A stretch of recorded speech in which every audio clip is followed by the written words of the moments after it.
నమస్తే, welcome to Leo. Kanguva, matka, అదేవిధంగా lucky Bhaskar కావచ్చు, కావచ్చు, ఇలాగా ఎన్నో సినిమాలు గత 2 వారాలుగా రిలీజ్ అయిన సంగతి అందరికీ తెలిసిందే. అయితే అంతకుముందు వారంలో రిలీజ్ అయిన 4 సినిమాలు ఏదైతే అమరంతో పాటు అన్నీ హిట్ అయితే, ఇప్పుడు వచ్చేసరికి మట్కా కావచ్చు, అదేవిధంగా కంగువా కావచ్చు, ఈ రెండింటి ఫలితాలు ఎలా ఉన్నాయి, ఎలాంటి కలెక్షన్స్ ఉన్నాయి, దీనిపైన సెలబ్రిటీస్ ఎలాంటి ఆన్సర్స్ ఇస్తున్నారు, దీనిపై మనతో పాటు సీనియర్ జర్నలిస్ట్ హేమసుందర్ గారు ఉన్నారు. వారిని అడిగి కనుక్కుందాం. సార్ నమస్తే. నమస్తే అండి. సార్, గత 2 వారాలుగా ఒక వారం రిలీజ్ అయిన పూర్తి 4 సినిమాలు మంచి హిట్ టాక్ పొందితే, దాని తర్వాత వచ్చినటువంటి ఒక సూపర్ స్టార్గా పిలుచుకునేటువంటి ఒక ఎవరైతే సూర్య ఉన్నారో కంగువా మొత్తానికి కంగు తినేలా చేసింది. అదేవిధంగా మట్కా పూర్తి స్థాయిలో దెబ్బ కొట్టిందని చెప్పి అనుకోవచ్చు. ఈ 2 వారాల సినిమాల కలెక్షన్స్ని ఎలా చూడాలంటారు? మొత్తానికి ఏ సినిమా వల్ల ఏ సినిమాకి ఇబ్బంది? ఇది కాకుండా మీడియానే పూర్తిగా సినిమాని కిల్ చేస్తుంది అనేటువంటి టాక్ వస్తుంది. దీనిలో ఎంతో నిజం ఉందంటే ఏం చెప్తారు? అంటే మీడియా కిల్ చేయడం అనేది మీడియా చేతుల్లో ఏమీ లేదండి. చాలామంది అనుకుంటున్నారు, కానీ మీడియా అట్లా అనుకుంటే మీడియా వాళ్ళు రివ్యూలు చెప్పి సినిమా బాగుంది చూడొచ్చు అని చెప్పి రివ్యూలు చాలా ఉన్నాయి, కానీ ఆడని సినిమాలు కూడా ఉన్నాయి. వీళ్ళు పాజిటివ్ రివ్యూలు ఇచ్చినా ఆడని సినిమాలు ఉన్నాయి. అలాగే అది వెబ్సైట్లో కానీ, ప్రింట్ మీడియాలో కానీ, లేకపోతే యూట్యూబ్ ఛానల్స్ ద్వారా కానీ సినిమా రివ్యూ చెప్పి ఈ సినిమా చెత్తగా ఉంది అనుకున్న తర్వాత సూపర్ హిట్ అయ్యి కలెక్షన్లు వసూలు చేసిన సినిమాలు కూడా చాలా ఉన్నాయి. కాబట్టి మీడియా పాత్ర పరిధి అనేది కొంతమేరకే తప్పితే ఏదో కొంత నష్టం కలిగించవచ్చేమో, కానీ పూర్తి స్థాయిలో మీడియా పాత్ర అనేది ఖచ్చితంగా లేదు. జనం తెలివైన వాళ్ళు, జనం అబ్జర్వ్ చేస్తున్నారు. కంటెంట్ ఉంటే, సినిమాలో కంటెంట్ ఉంటే ఒకరోజు కాకపోయినా 2 రోజులు తెలిసిపోద్ది, 3 రోజులు తెలిసిపోద్ది. ఖచ్చితంగా వాళ్ళు పట్టం కడతారు. మీడియా పాత్ర అనేది, ఎందుకంటే వెబ్సైట్లో 2.5 పాయింట్లు వచ్చిన రివ్యూలు వచ్చిన సినిమాలకి 100 కోట్లు కలెక్ట్ చేసినవి ఉన్నాయి. మీరు బాహుబలి కంక్లూజన్ కానీ, బాహుబలి ఫస్ట్ పార్ట్ తీసుకున్నా కానీ దాని రివ్యూలు చూడండి, లేకపోతే గతంలో వచ్చిన కొన్ని సినిమాల రివ్యూలు చూడండి. వాటికి పెద్ద రివ్యూ రేటింగ్లు లేవు కొన్ని వెబ్సైట్లో కూడా, లేకపోయినా పెద్ద హిట్ అయినాయి.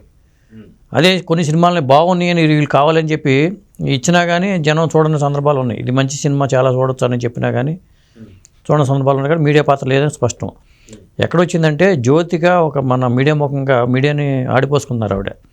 ఎందుకంటే మీడియా వాడి సినిమా నేను చూశాను, మొదటి అరగంట సినిమా బాగాలేదు, తర్వాత సినిమా బాగుంది, కానీ వీళ్ళు ఇట్లా ప్రచారం చేయటం వల్ల అది మాకు చాలా నష్టం కలిగించిందని చెప్పి ఆవిడ అనటం అనేది కరెక్ట్ కాదు. అది ఇంకోటి ఏంటంటే మ్యూజిక్ డామినేట్ చేసిందని, మిక్సింగ్లో తేడా ఉందని చెప్పి కరెక్షన్ చేశారు అవి. ఆ తర్వాత చేసిన తర్వాత కూడా జనం వెళ్ళాల. ఆ తర్వాత గోవా ఎపిసోడ్, స్టార్టింగ్లో ఉన్న గోవా ఎపిసోడ్ కొంత తగ్గించారు, 12 నిమిషాలు తగ్గించారట. ఇప్పుడు తగ్గించారు చివరికి. ఇలాంటి పనులన్నీ వాళ్ళు ముందే చేసుకోవాలి. ఒక ఒపీనియన్ క్రియేట్ అయిన తర్వాత మీరు ఎన్ని చేసినా డ్యామేజ్ కంట్రోల్ అవ్వడం చాలా కష్టం. ఇప్పుడు చివరికి ఏమైంది, 1000 కోట్లు అన్న వాళ్ళు 100 కోట్లు కూడా కలెక్ట్ అయ్యే పరిస్థితి కనపడుతుందా? అది గ్రాస్ పరంగా చూసుకుంటే. మరి గ్రాస్ పరంగా 100 కోట్లు కాకపోతే డిజాస్టర్ జాబితాలోకి వెళ్ళిపోయింది కంగువా సినిమా. దాంతోపాటు రిలీజ్ అయిన మట్కా సినిమాకి ఇంకా మరీ దారుణమైన రివ్యూలు వచ్చినాయి. దాంతో మట్కా సినిమాకి అసలు మరి వరుణ్ తేజ్ సినిమాల్లో పెద్ద డిజాస్టర్గా నిలిచిపోయే పరిస్థితి వచ్చేసింది. కాబట్టి ఈ 2 సినిమాల కలెక్షన్స్ పరంగా బాగా డ్రాప్ అని చెప్పాలి. ఎందుకంటే వాళ్ళు ఒకరోజు 2 రోజులు మేనేజ్ చేయొచ్చు, నిజం నిలకడ మీద వెళ్ళిపోద్ది. ఎప్పుడైనా ఇలాంటి సినిమాలకి ఏమవుతుందంటే సోమవారం నుంచి కలెక్షన్స్ తెలిసిపోతాయి. సోమవారం మనం బుక్ మై షో ఓపెన్ చేసి చూసుకున్నా ఎంత బుక్ అవుతుంది, గంటకి ఎన్ని టికెట్లు బుక్ అవుతుంది అని అక్కడ ట్రెండింగ్ ఇస్తారు. కాబట్టి వీటి జాతకం అంతా బయటపడిపోద్ది. అలా చూసుకున్నప్పుడు మరి దారుణమైన నష్టాలను మాత్రం మిగిల్చిన చెప్పాలి. ఇంకో విధంగా చెప్పాలంటే ఇప్పుడు సూర్యతో రాబోయే సినిమాల మీద ఎఫెక్ట్ పడిపోద్ది. ఇప్పుడు కర్ణా సినిమా భారీగా ఖర్చు పెట్టి చేస్తారు, 500 కోట్లు 600 కోట్లు ఖర్చు పెడతారు. ఇప్పుడు దాని మీద ఎఫెక్ట్ పడిపోద్ది ఖచ్చితంగా. వాళ్ళు ఇంత ఖర్చు పెట్టకూడదు, సూర్యకి ఇంతకుముందు కంగువా సినిమా ఇంతే కలెక్ట్ చేసింది, మనం ఇంత ఖర్చు పెట్టామంటే మనకి సినిమా ఎఫెక్ట్ పడదని లెక్కలు తేలిపోతాయి. మరి ఖచ్చితంగా అది మార్చుకుంటారు వాళ్ళు. అదండి. అదే మనం చూస్తే గతంలో మీరు ఇందాక అన్నట్టు సినిమాలో కంటెంట్ ఉంటే సినిమా ఎప్పటికైనా సరే హిట్ అవుతుందని చెప్పేసి, లేదా హిట్ టాక్ పొందుతుందని చెప్పి మీరు చెప్పినట్టు ఖచ్చితంగా దేవర్తో పాటు రిలీజ్ అయినటువంటి ఒక ఏదైతే ఉందో సత్యం సుందరం కావచ్చు, ఇది సినిమా హాళ్ళల్లో లాస్ట్ వచ్చే ముందు బాగా మంచి హిట్ టాక్ అయితే వచ్చింది. దాని తర్వాత మళ్ళీ ఎప్పుడైతే ఓటీటీకి వచ్చిన తర్వాత మాత్రం అది దానికి ఒక మంచి రేటింగ్ కూడా వచ్చేసింది. సో నిజంగా సినిమా కంటెంట్ మీద ఉంటుందా లేదా మీడియా ఇచ్చే రివ్యూస్ పైన ఉంటుందంటే ఏమంటారు? కంటెంట్ మీద ఉంటుందండి. ఇవాళ కంటెంట్ మీద ఖచ్చితంగా. సత్యం సుందరం కూడా అది థియేటర్లో ఉన్నప్పుడు చాలామంది పాజిటివ్గా చెప్పారు. అసలు దీన్ని లెక్కలో పెట్టుకోవాలి ముందు. దీంతో పాటు రిలీజ్ అయిన వేరే సినిమాలు ఉండటం వల్ల దీన్ని ఒక దేవరా సినిమాని హైలైట్ చేసుకుంటూ ప్రమోషన్స్ పరంగా అది ముందుగా వరుసలో ఉంది కాబట్టి దేవరాని చూసుకున్నారు, కానీ సత్యం సుందరం అంతా కంపేర్ చేయాల. అందువల్ల దేవర సినిమాకి ఏమో మిక్స్డ్ టాక్ వచ్చినా కానీ ఆ తర్వాత వాళ్ళు కవర్ చేసుకోగలిగారు. ఒక విధంగా ఆ లెక్కలో ఉన్న వాస్తవంలో వాస్తవం ఎంతో తెలియదు, కానీ అంటే ఇంత నష్టం అయితే జరగల. కంగువ జరిగిన నష్టం దేవరకి జరగల. కాబట్టి దేవర ఒక విధంగా చెప్పాలంటే బయటపడిందని అనుకోవాలి. ఎంత బయటపడింది ఎంత లెక్క మరి అఫీషియల్ లెక్కలు అయితే మనకు తెలియదు, కానీ ఇప్పుడు దేవరకు కానీ కంగువకు కానీ సెకండ్ పార్ట్ ఉంటుందా అంటే ఒక ప్రశ్నార్థకమే. దేవరకైతే వాళ్ళు ఉంటుందని చెప్తున్నారు. అది ఎందుకంటే సత్యం సుందరం ఏంటంటే ఇక్కడ థియేటర్లో కూడా టాక్ రావడానికి కొంచెం టైం పడుతుంది.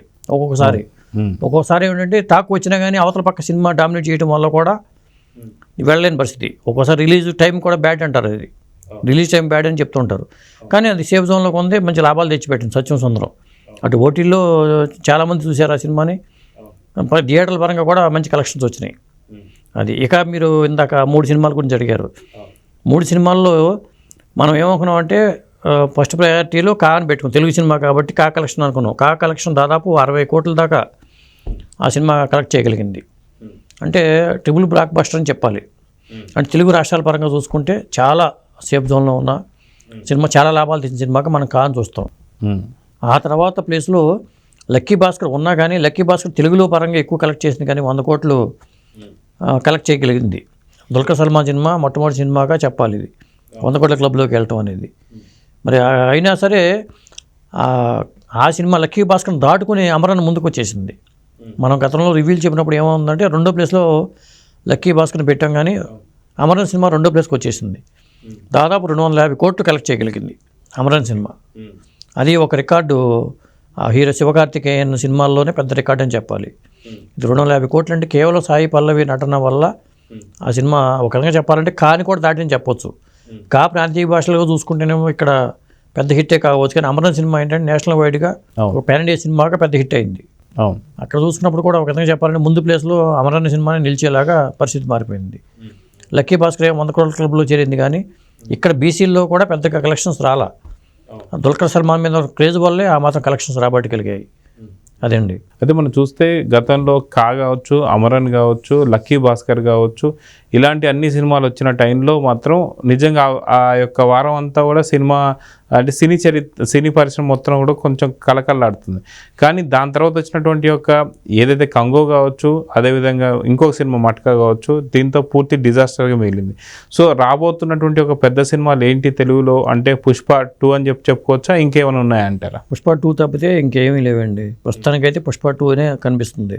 ఇప్పుడు ఈ వారం రాబోయే వారంలో కూడా సత్యదేవ్ జేబ్రా ఒకటి ఇంకా కొన్ని సినిమాలు ఉన్నాయి, కానీ అవి మీద అంచనాలు ఏమి లేవు. చెప్పలేము. ఒక్కోసారి ఏంటంటే ఏ అంచనాలు లేకుండా వచ్చిన సత్యం సుందరం హిట్ అవ్వలేదా చెప్పలేము. అదండి. మొత్తానికి తెలుగు సినీ ఇండస్ట్రీ ఎలాంటి సినిమాలు ఉంటే బాగుంటుందని చెప్పేసి అనుకోవచ్చు? జనం హిట్ చేస్తున్నారు కాబట్టి. ఇప్పుడు ఇందాక మీరు అడిగారు మీడియా వల్ల అనేది. ఇప్పుడు నెగిటివ్ రివ్యూలు ఇవ్వటం వల్ల నిర్మాతలకు ఒక విధంగా లాభమే అది. ఎందుకంటే డైరెక్టర్లు ఒళ్ళు దగ్గర పెట్టుకుని కథలు తయారు చేసుకుంటారు. కంపల్సరీగా హిట్ చేయాలి, మన మీడియా వాళ్ళు మనం చీల్చి చెండాడతారు అంటే నిర్మాతల పరంగా అది మంచిదే కదా. డైరెక్టర్లకు బాధ్యతను గుర్తు చేసినట్టు అవుతుంది కదా. మీరు ఆషామాషికి తీస్తే ఇక్కడ మీడియా వాళ్ళు చీల్చి చెండాడతారో జాగ్రత్త అని నిర్మాతకు ఒక ధైర్యాన్ని భరోసాని ఇచ్చేది మీడియా వాళ్ళే.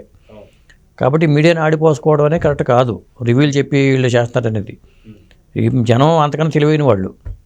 అది. సో చూద్దాం సార్, ఖచ్చితంగా వచ్చే వారంలో కావచ్చు, ఏదైతే సత్యదేవ్ సినిమా కావచ్చు, దాని తర్వాత వచ్చే పుష్ప 2 కావచ్చు, మంచి హిట్లు కొట్టి తెలుగు సినీ ఇండస్ట్రీని కలకల్లాడే చేయాలని కోరుకుందాం. నమస్తే. నమస్తే అండి.